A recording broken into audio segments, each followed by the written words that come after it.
بسم اللہ الرحمن الرحیم نحمده ونصلی ونسلم علی رسولہ الکریم عن انس وعبد اللہ رضی اللہ عنہما قال رسول اللہ صلی اللہ علیہ وسلم الخلق عیال اللہ فأحب الخلق الى اللہ من احسن الى عیالہ رواہ البیہقی فی الشعب کذا فی المشکات۔ حضور اقدس صلی اللہ علیہ وسلم کا ارشاد ہے کہ مخلوق ساری کی ساری اللہ تعالیٰ کی عیال ہے، بس اللہ تعالیٰ کو وہ شخص بہت محبوب ہے جو اس کے عیال کے ساتھ احسان کرے۔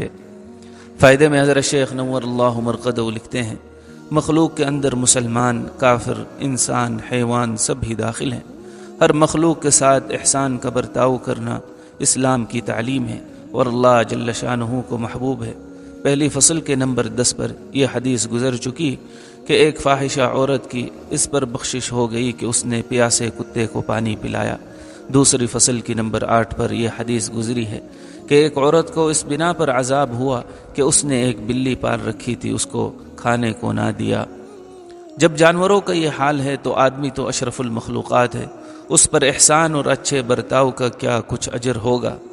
حضور اقدس صلی اللہ علیہ وسلم کا مشہور ارشاد ہے، ارحموا من فی الارض یرحمکم من فی السماء، تم زمین پر رہنے والوں پر رحم کرو، تم پر آسمان والے رحم کریں گے۔ دوسری حدیث میں حضور صلی اللہ علیہ وسلم کا ارشاد ہے کہ جو شخص آدمیوں پر رحم نہیں کرتا اللہ جل شانہ اس پر رحم نہیں فرماتا۔ ایک اور حدیث میں ہے کہ رحم اس شخص کے دل سے نکالا جاتا ہے جو بدبخت ہو، مشکات المصابیح۔ خود حضور اقدس صلی اللہ علیہ وسلم کی ساری زندگی دنیا کے لیے رحمت تھی۔ آپ کی زندگی کا ایک ایک واقعہ اس کی شہادت دیتا ہے۔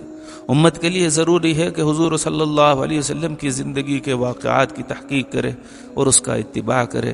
حق تعالی شانہ کا پاک ارشاد ہے، وَمَا أَرْسَلْنَاكَ إِلَّا رَحْمَةً لِلْعَالَمِينَ، سورۃ الانبیاء۔ اور ہم نے آپ کو اور کسی بات کے لیے نہیں بھیجا مگر دنیا جہاں کے لوگوں پر مہربانی کرنے کے لیے۔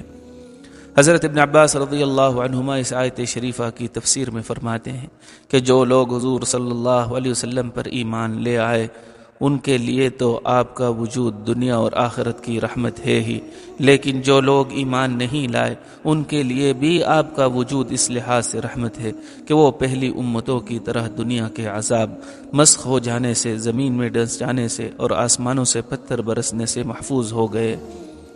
حضرت ابو ہریرہ رضی اللہ عنہ فرماتے ہیں کہ بعض لوگوں نے حضور صلی اللہ علیہ وسلم سے درخواست کی کہ قریش نے مسلمانوں کو بہت اذیت پہنچائی، بہت نقصانات دیے، آپ ان لوگوں پر بد دعا فرمائیں۔